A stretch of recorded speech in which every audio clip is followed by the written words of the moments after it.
So we're looking at page 33, counting principles, also known as combinatorics. Factorials, permutations, combinations is really what we're focusing on here. So we'll start off with an example and it'll just kind of build our understanding of the concept. So we have a group of 3 people must be arranged in a line. How many possible arrangements are there? So we have in the line 3 possible positions that a person can occupy. Position 1, position 2, position 3. Any of the 3 people could be placed in that first position, right? So I'll call those 3 people, I'll call them A, B, and C. All right, so any of them could be in the first position, A, B, or C. Once a person is placed in that first position, they can't occupy 2 positions at the same time, 2 different positions, physical positions. So only B or C could occupy the second position if A occupies the first position. If B occupies the first position, then only A or C could occupy the second. And if C occupies the first position, then only A or B could occupy the second. If A and B occupy the first and second positions, then C must be in the third position. If A and C occupy the first position, then B must be in the third. If B and A occupy the first position, C must occupy the third. If B and C occupy the first position, then A must occupy the third. If C and A, then B. If C and B, then A. All right. So that gives us a total of 6 possible outcomes. So 6 possible outcomes. All right. Alternatively, what we could have done, we have 3 possibilities here. For each of the 3, we have 2 additional possibilities. And then for each of those 2 additional possibilities, we have 1 more for that third person. So 3 times 2 times 1 would have given me a result of 6. All right? That's known as a factorial. Whenever you start off at a value, so an integer value, decrease by 1 continuously until you get to a 1, and then multiply all those results together, that's a factorial. So that's symbolized by this notation, 3 with an exclamation point. 3 times 2 times 1 is equal to 6. Now in the numworks calculator, you get that by going into the toolbox. Now the toolbox always leaves you off the last place you were, so I'm going to bring you right back to the beginning. If you are turning on a calculator for the very first time and you go into the toolbox, this is where you would land. So you're going to go down to probability. You're going to go over 1, over arrow to the right. Select combinatorics, and you'll see the factorial symbol there. It says n factorial, but that n in this case would be a 3. So select that, it brings up the symbol, just pop a 3 in front of it, hit OK, and it'll spit out that value. Same idea with this example. If I do toolbox, now this is one instance where we're happy that it actually remembered where we left off. Hit OK, pop in a 5, and you get 120. All right. So this is what you would do if you needed to arrange a certain amount of items without any kind of restriction. All right. So in this case, you had 3 people in 3 positions. But what if you had 3 people and only 2 positions? All right. So you'd have, just like I had up here, position 1, position 2, but I'd have no position 3.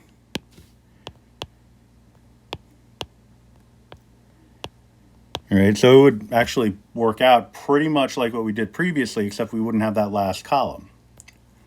Still 6 possible outcomes.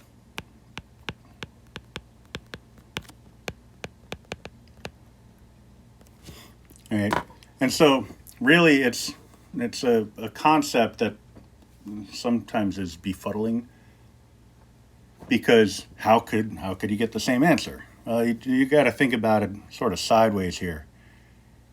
If you have 3 individuals and 3 positions, 3 times 2 times 1.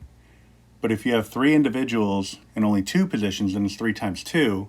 So you say, what happened to that last person? Well, that last person had a position. It was not here. Right? It's kind of like the game of musical chairs. You have 3 people, 2 chairs. All 3 people are accounted for. Just only 2 of them are in a chair. So it's 3 people, 2 chairs, and 1, hey, guess what? You lost. All right. So that would be 3 times 2, which is 6, but we could also use a permutation. Now, the by hand notation for this is what you see here. What this is telling you to do is this number is your start. I mean, it says there, initial value. So this is your start. And this is the number of positions available.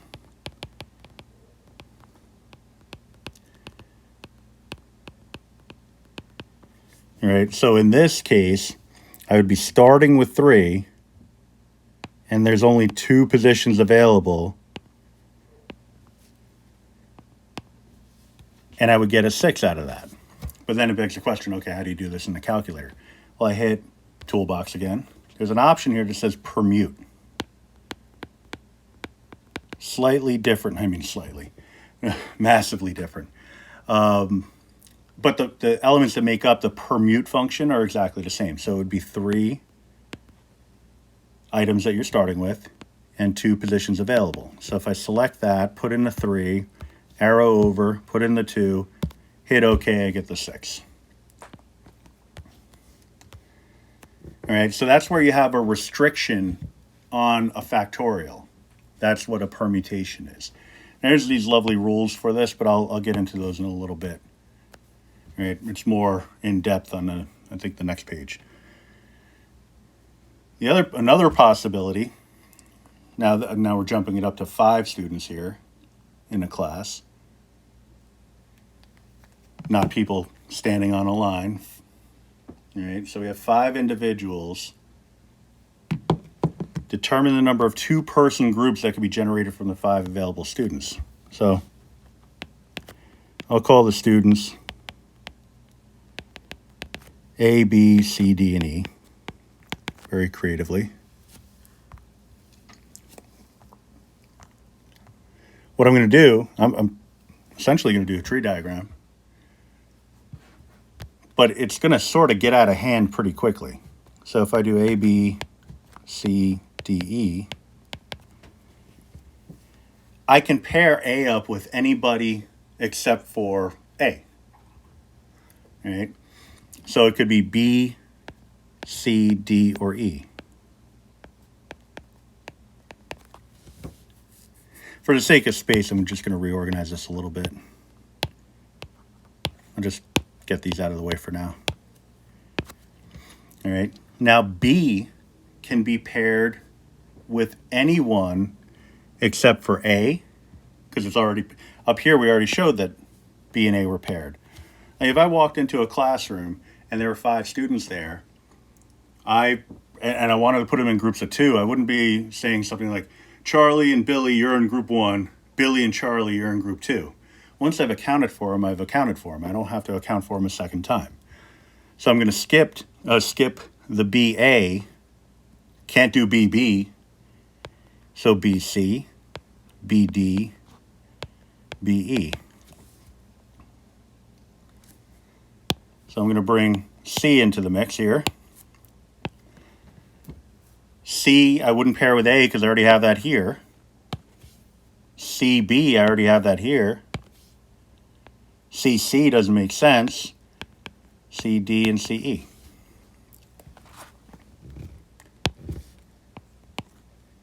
For D, I wouldn't say DA. It's right here. DB, right here. DC, right here. So DE is the only other possibility. Now for E, the possibilities are EA, already got it. EB, already got it. EC, already got it. ED, already got it. EE doesn't make sense because you're not going to pair a person with themselves, so we don't even need this one. So we have 1, 2, 3, 4, 5, 6, 7, 8, 9, 10 possible pairings of individuals. All right, so 10 possible groupings.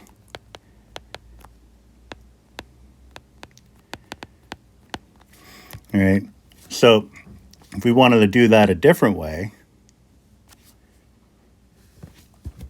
I mean, it's not just simple multiplication like we had here, but we do have a command function in the calculator that'll do it for us. It's called a combination.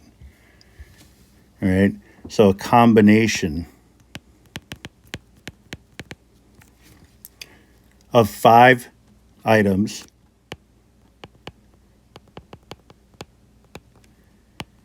taken 2 at a time.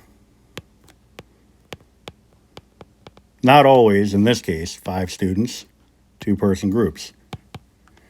All right, a combination of 5 items taken 2 at a time without repeats. Permutations allow for repeats. Combinations automatically eliminate those. All right, so in the numworks, see this little bracket sort of thing? It says n over k. So we have really 2 ways to look at it. We could say n c k, where c stands for combination, or we could do n over k, just try to resist the urge to make it a fraction. I fall into that trap all the time. You see down here, I have like 5c3, right? That's 5 things taken two at in that case 3 at a time, but in this case 5 things taken 2 at a time. Using this notation, which is the one we really want because this is numworks.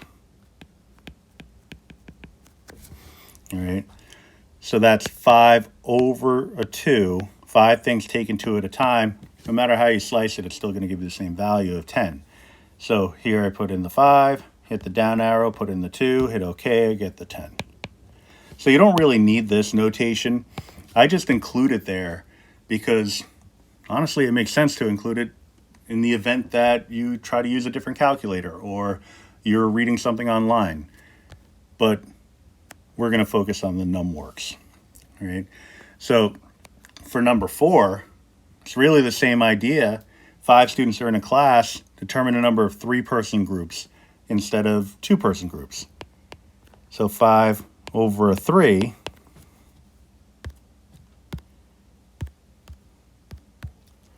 still a result of 10. All right. Now that's kind of a weird outcome. I'll just kind of take a minute and explain that. I say kind of a lot. So when we had 2-person groups,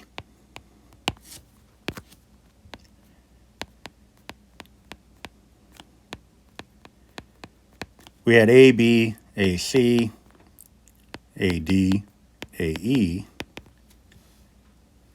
BC, BD, BE, CD, CE, and DE. All right. When we created 2-person groups, we didn't realize it, but we were automatically creating at the same time 3-person groups. All right. So it just, you think to yourself, well, no, we didn't. We only created 2-person groups.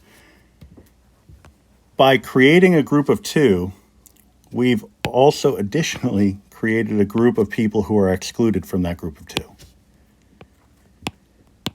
Call them the leftovers, which is a really nice thing to say about a human.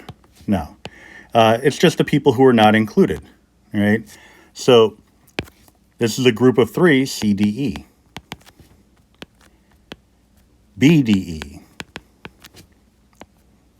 BCE, BCD. All of these are the individuals who are not accounted for in my 2-person group. This is the 3-person group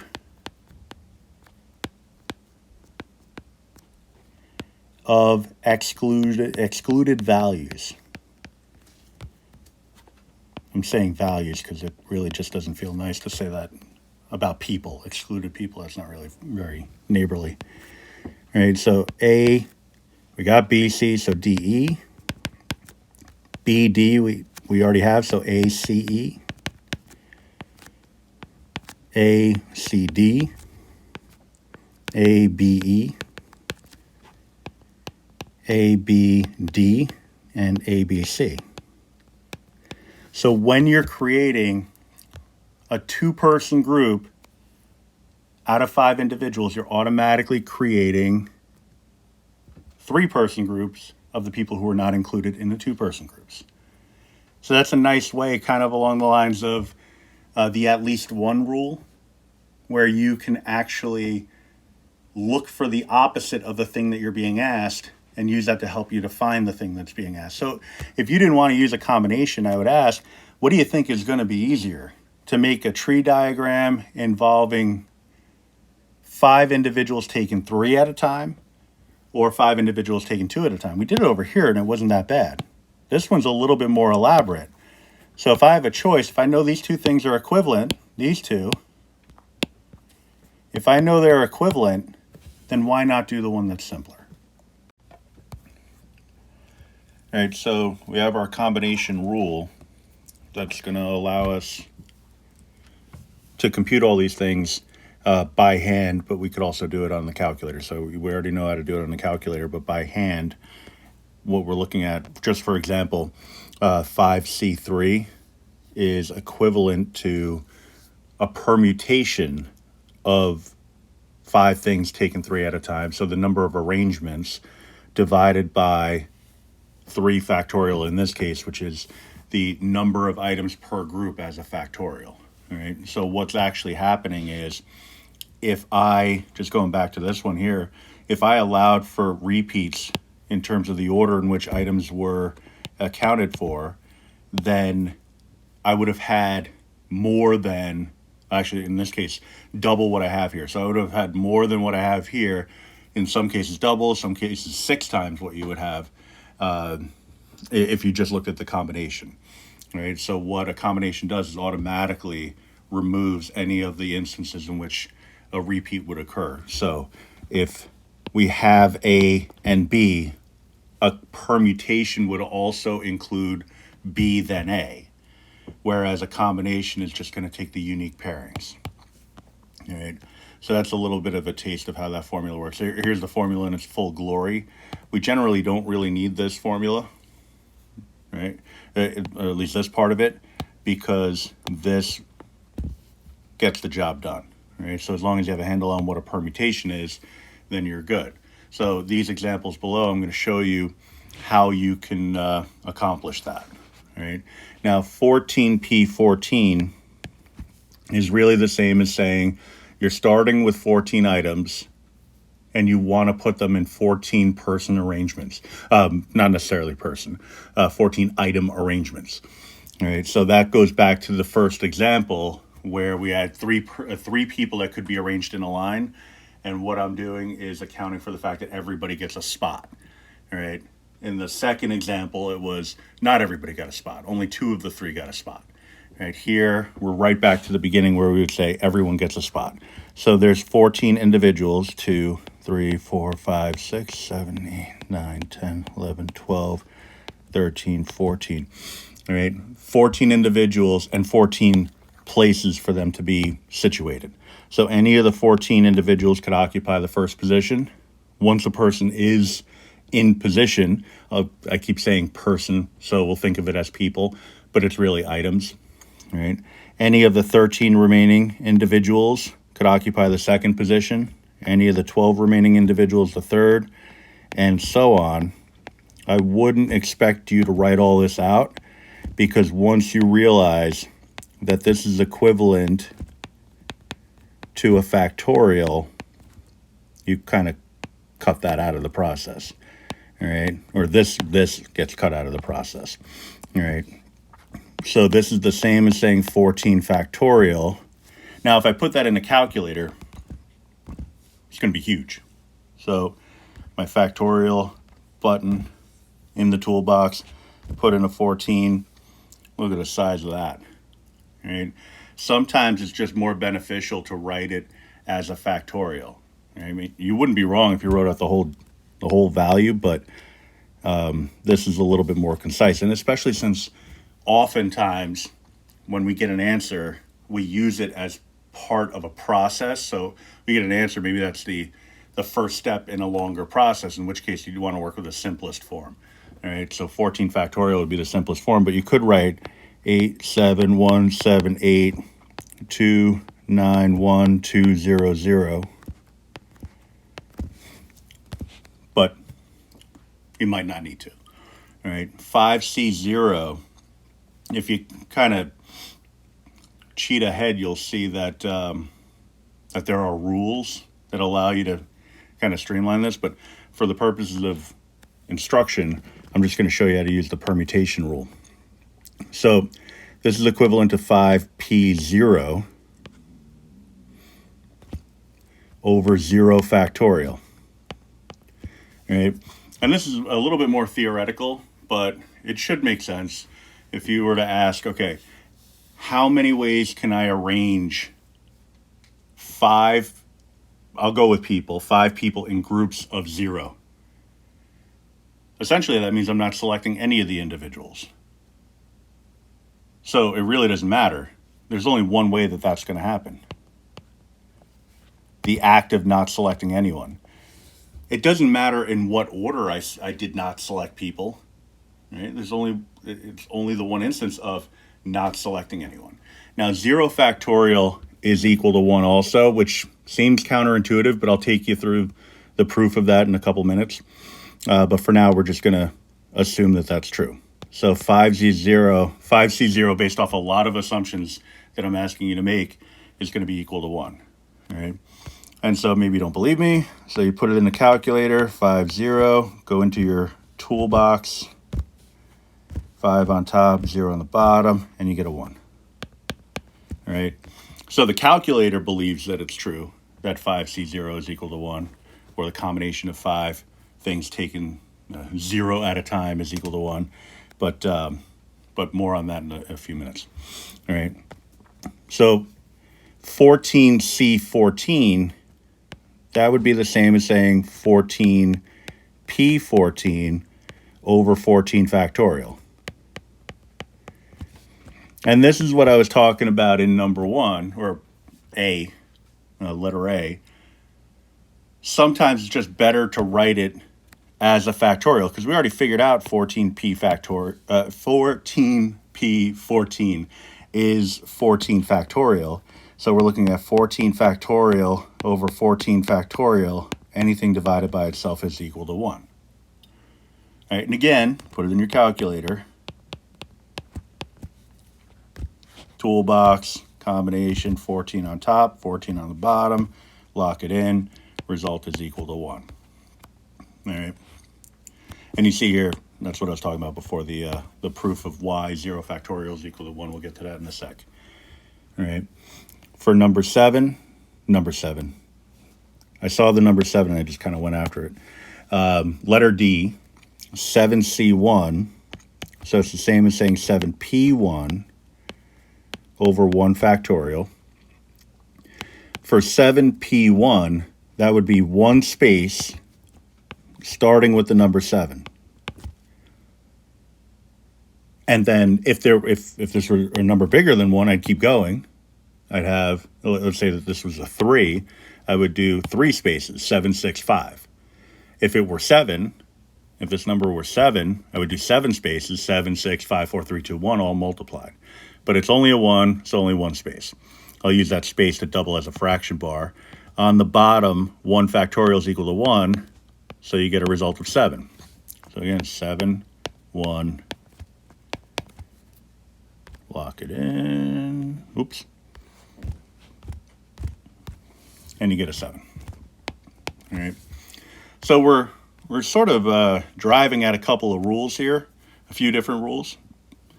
Anything C0, a combination of n things taken 0 at a time, is always going to be equal to 1. All right. So I'll say n over 0 is equal to 1. For this one,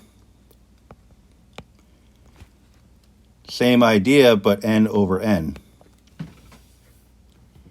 All right. That's going to be equal to 1. Anything over itself is going to be equal to 1. All right. For this one, anything C1 is going to be equal to the anything, whatever n was. All right. So if it's 95 C1, the result is going to be 95. All right. The next one, equivalent again, 7p6 over 6 factorial. All right. So 7p6 would be 6 spaces, starting with 7, 6, 5, 4, 3, 2. On the bottom, 6 factorial, 6, 5, 4, 3, 2, 1. 6's cancels, 5's, 4's, 3's, 2's. The 1 wouldn't cancel, but 1 is 1 anyway. A 1 multiplier. 7 over 1 is equal to 7. All right. This one you could also have looked at. If you're comfortable enough with factorials, you could look at it this way and say, well, 7p6 is really the same as saying 7 times 6 factorial. Even though it doesn't end with a 1 here, that 1 is immaterial. Whether I have a times 1 or not, it doesn't change the value of the numerator. So we're going to treat this part of it as 6 factorial. So it's not actually 6 factorial. We're just treating it that way. Because remember, I introduced that 1. I'll even take it out. Get out of here. All right. So these are equivalent mathematically. The reason I would write it that way is because on the bottom we have a 6 factorial, which would then cancel, and you would just be left with a 7. All right. But again, put it in the calculator. 7 over 6. 7 on top, 6 on the bottom. Oops. And you get a result of 7. All right. Is it a coincidence that the 7 was the result here? Actually, no. Because another rule tells us if the number on the bottom is 1 less than the number on the top, the result is the number on the top. Now, you're going to have the ability to use a calculator on the unit test. I'm not going to make you do this without a calculator. So you'd say, well, what's the purpose of doing this at all? Well, sometimes it takes longer to put something in a calculator than it does to do it by hand. If you have a sense of these rules, you can kind of cut out a lot of the fluff. You just avoid the calculator because, oh, look, the number on the top is 1 more than the number on the bottom, so it must be the number on the top. Anything C0 is equal to 1. Anything C1 is itself, like all these different possibilities. 14p14, for example, is the same as 14 factorial. You can kind of skip that part of the calculator work and avoid having to write out long numbers, right? Which, not a big deal, but you miss a digit, you're wrong. And it also takes time, right? As promised, the 0 factorial. So first, we'll start with the calculator. Oops, let me go back. There we are. Get my factorial, pop in a 0. Calculator believes it's 1, right? We have a rule. It's 1 page previous in the packet, but here's what it says. N factorial is equal to n times n minus 1 factorial. That's a definition of factorial. I mean, there's other definitions, there's other ways of writing it, but this is the most popular one. All right. So if I try to apply this rule, first off, if I don't do it the right way, it's going to fail. And you'll say, well, you see, it doesn't work. But I'll show you the wrong way and I'll show you the right way. If I let n equal 0, then everywhere I have an n, I replace it with a 0. All right. So on the left is what we want. On the right, you have 0 times negative 1 factorial. All right. And you might say 0 times anything is 0. That's true if the anything that 0 is multiplied by is defined. Here, negative 1 is undefined. All right. And the reason we say that is, I mean, if you just think about conceptual way of thinking about a factorial is you start with a positive integer, decrease that positive integer by 1 repeatedly until you get to a 1, and then you multiply them all together. Well, what happens if you start with an integer that's not positive? Well, you can't do a factorial. So it's an undefined expression. Right? So instead, do something a little nifty here. We're going to let n minus 1 be equal to 0. Because that's the troublemaker in this whole thing. If I let that be equal to 0, then n, I'll even solve it. Add 1, we get n is equal to 1. All right? So if I let the n value be equal to 1, letting n minus 1 equal to 0 is the same as letting n equal 1, I would get 1 factorial is equal to 1 times 1 minus 1 factorial. 1 factorial is equal to 1. It doesn't violate the rules of factorials. Start off with a positive integer and decrease until you get to a 1. Well, I started off with a positive integer, and I didn't have to decrease. I'm already at a 1. All right, so you decrease until you get to a 1. Well, I'm at 1, so I didn't have to decrease. And then multiply. Well, there's nothing to multiply. It's just a 1. Then we have 1 times 0 factorial. 0 factorial is what we're looking for. So the whole right-hand side ends up being 0 factorial, left-hand side equal to 1, and this is a proof. It's showing that 0 factorial. Yeah, 0 factorial is on the right-hand side instead of the left-hand side, but that doesn't make a difference. It's equivalent to 1. All right, so it's a nifty little proof of this whole thing. Now on page 35, at the top, I have the shortcut rules. Now I left it in P and C form. Remember, I'll just do a quick example. I'm not going to do it out. I'm just going to show you how this is in the calculator. NPN is the same as saying permute n comma n, and NC0, if you're putting that in the calculator, you'd write it as n over 0 in those funky brackets. All right. So don't be alarmed by the C notation. And in fact, if you think back to what I've been saying in the last few minutes, whenever I have a combination, I tend to say things like 7C6, 5C0, and then write it in the calculator in this form. They mean the same thing. All right. We also have word problems related to these concepts. So the word problems are usually the kind where you have to sort of sift through it first and figure out, am I dealing with a factorial, permutation, combination? But then once you do that, it's just computation. Right? So for example 6, it says find the probability that of 5 selected people, no 2 share the same birthday. Right? So we're essentially being told, find the probability that they all have different birthdays.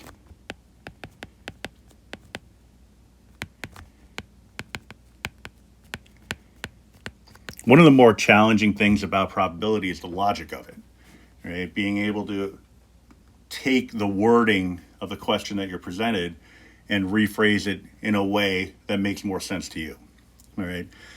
I look at no 2 share the same birthday as being the same as they all have different birthdays, right? So that's really the only way it could happen. So I look at this and I say, okay, well, I got 5 people. If they're all going to have different birthdays, again, days, not date, days, so only days of the year, one assumption we're going to have to make is assume 365 days in a year. All right, and that's for any problem. Right. If a question wanted you to consider a leap year, it would throw that in the framework of the problem. If 2 people are born on different days throughout the year, then there has to be a difference between what the first person's number of possibilities would be and what the second person's number of possibilities would be. So if we're assuming that there's just, let's say, 2 people in a room, and we're trying to determine if they have, or what the probability is that they have the same birthday, we look at it as, all right, the first person could be born any day of the year. It's kind of like a guessing game. If there was only one person in a room and I had to guess what their birthday was, I'd have to guess anything from January 1st to December 31st. So all 365 days. But if I know the birthday of the first person, I can remove that from the set when trying to determine the number of days a second person could be born. All right. So let's assume the first person was born on January 1st. That leaves 364 days for the second person. Now you might say, well, what if I selected November 13th as the birthday for the first person? Well, I'd still have 364 days left for the second person. It would just be a different 364 days out of the 365 days that are possible. All right. So if I know the birthday of the first person and I needed to guess the birthday of the second person, and I know it's different from the first person's birthday, I would have a 364 out of 365 chance of getting it right. Third person, 363 out of 365. Fourth person can't be born any of the 3 days that the first 3 people were born. So that reduces the 365 by 3, giving me 362 possible guesses out of 365. And then finally, 361 out of 365. So we multiply this all out, but quick recommendation, try to simplify it first. And I don't mean cancellation. I mean, look at the numerator. We have a decreasing of values starting at 365. Integer values, subtracting 1 each time, for a total of 5 spaces. So this would be a permute starting with 365 and going 5 spaces. Now there's only 5 people being selected here, so you may say, well, I'll just multiply it out. What if there were 100 people being selected? You probably don't want to multiply all that out. On the bottom of 365 is just simply going to be raised to the 5th power because you're multiplying by the same number 5 times. So you can throw this all in the calculator.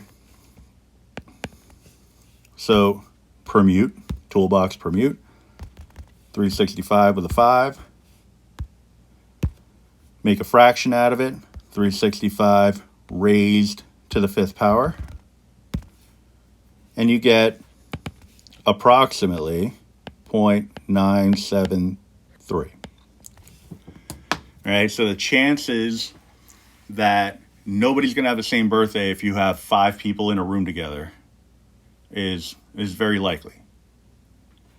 A lot more days that are possible for the 5 people. All right. Now, again, this is the same as saying probability no 2 share a birthday.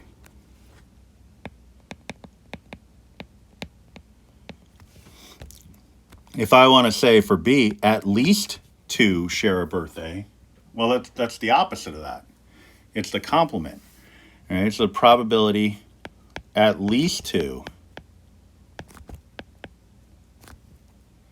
share a birthday.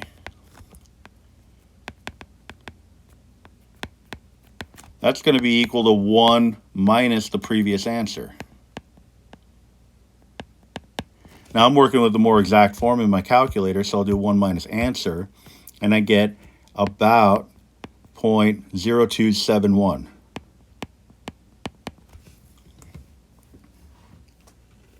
All right, so very small probability of multiple people having the same birthday. Now, in number 7, it's saying find the probability of 45 selected people, at least 2, share the same birthday. So I'm going to take the work I did. So let me just copy and paste this real quick. I'm going to take the work I just did from exercise 6 and apply it to number 7, just a subtle change. All right, so we did a 1 minus, so I'll get a 1 minus in here. That 0.973 came from all this stuff. So let me get a permute.